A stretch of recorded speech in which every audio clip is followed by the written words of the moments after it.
आपका स्वागत है अनुजा's tips for health and hobbies में।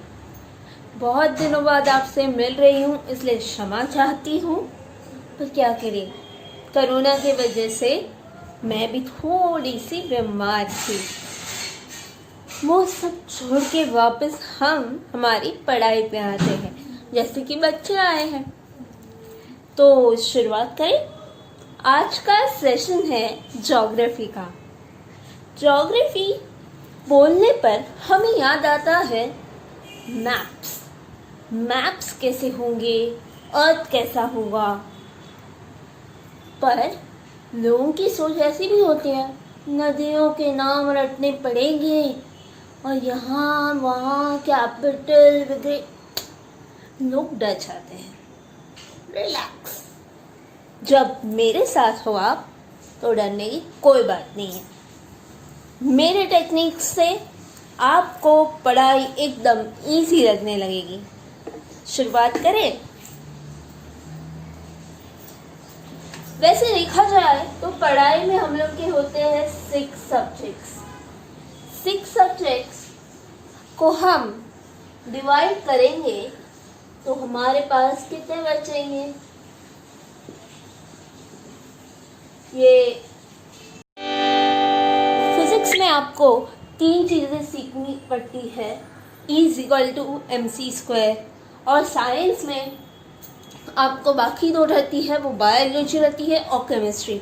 बायो मतलब आपके बॉडी स्ट्रक्चर के लिए या एनिमल्स एंड प्लांट्स के स्ट्रक्चर के लिए, और केमिस्ट्री मतलब जो कॉम्बिनेशंस रहते हैं एटम्स के, उसके बारे में रहता है। ये भी हमारा चला। और हिस्ट्री यानी कि जो गुजर चुके हैं चीज़ें, जो हो चुकी है, उसकी ही स्टोरी रहती है, इसलिए इसे कहा जाता है his story. Okay, so basically these are very easy topics. And geography यानी कि जो, जैसे कि मैंने आपको बोला, अपने अर्थ का जो भी इंफॉर्मेशन है, नदियाँ है, हमारे कोई स्टेट्स है, उनके बारे में जो कुछ है, ये ज्योग्राफी का रहता है।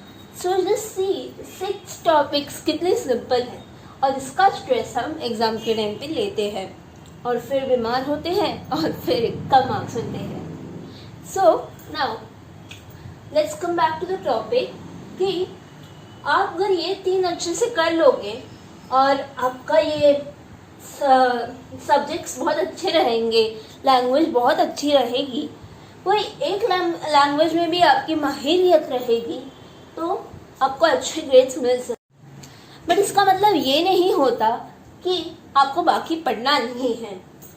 हिंदी, मराठी, इंग्लिश, इसमें आपको जो चैप्टर्स दिए हैं उनको आप अच्छे से पढ़ के, समझ के, पोएम्स को याद रख के आप एग्ज़ाम में अच्छे मार्क्स ला सकते हैं। जैसे कि आपको एक पोएम पूरी की पूरी आती है तो उसके वाइवा में आपको कोई प्रॉब्लम नहीं आएगा। सेकेंड थिंग, आपको पोएम के जो ई है मात्रा, जो ऊ है मात्रा, और स्टोरीज के भी वो भी आने चाहिए। और लेटर कैसे ड्राफ्ट करते हैं वो भी समझना चाहिए, किसका क्या ऑपोजिट है, किसी का समानार्थी क्या है, वो सब भी समझना चाहिए। ये बस इन्हीं चीज़ों से बनता है, बाकी कुछ नहीं है। फिर साइंस में क्या है, वो आपको जैसे कि प्लांट्स एंड एनिमल्स के बारे में सिखाते हैं, और जैसे कि आपके पूरे सराउंडिंग में एग्जैक्टली क्या थिंग्स हो रही है, ये चीज़ किससे बनती है, ये टेक्नोलॉजी के बारे में बताते हैं। फिर ये हुआ हिस्ट्री में आपका स्टोन एज रहता है। फिर बाद में एंशिएंट हिस्ट्री, मॉडर्न हिस्ट्री, और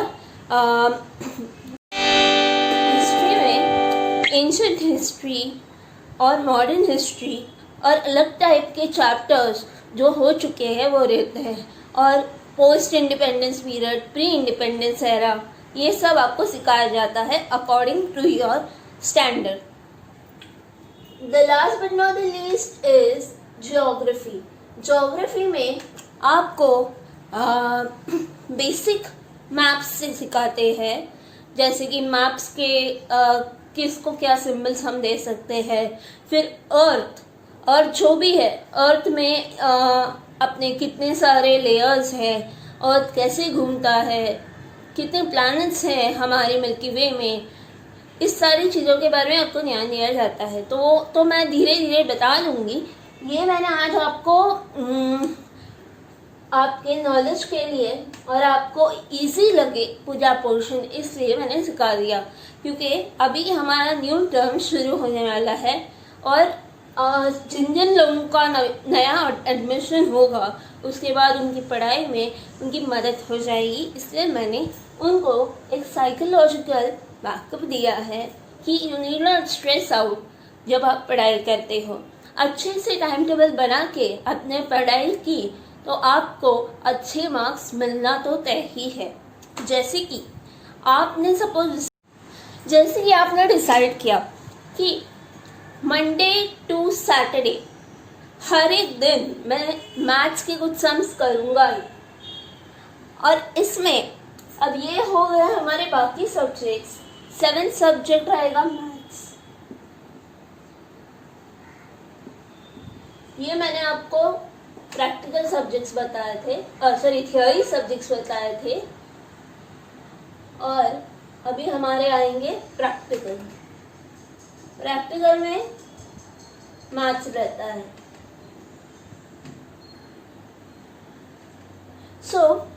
इसमें आपको क्या करना रहता है कि ज्योमेट्री, अलजेब्रा आपको हो, और ऐसे आपके टॉपिक्स जो रहते हैं या स्टैटिस्टिक रहेगा, तो आपको वो सम सॉल्व करने पड़ते हैं। But for this the formula and the rules are important.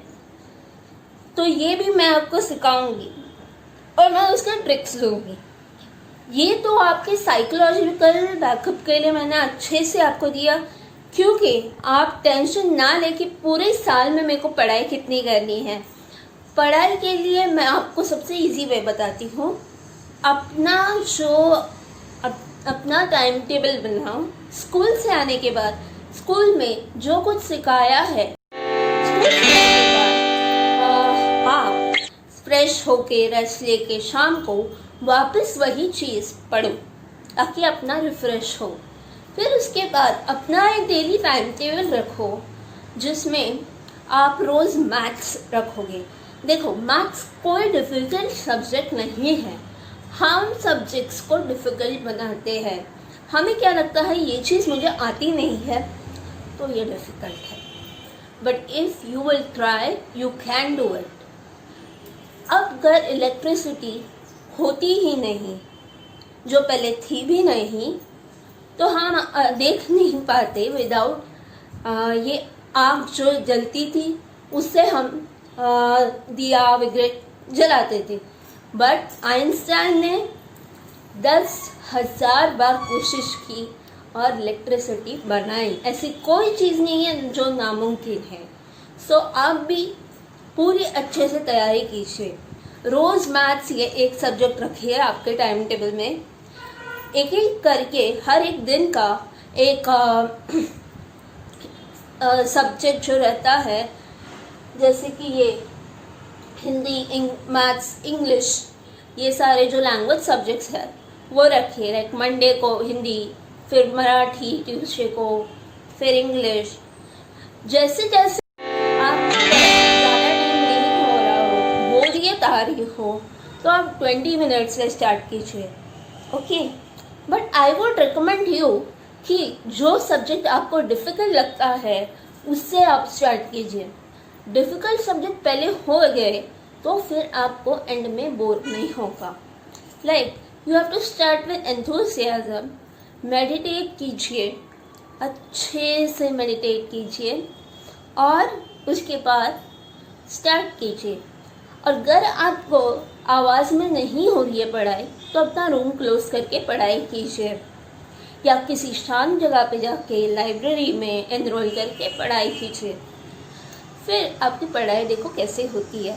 ऐसे ही छोटी छोटी ट्रिक्स मैं आपको देती जाऊंगी और फिर हम अपना पोर्शन स्टार्ट करेंगे। Okay, so hope you like this trick.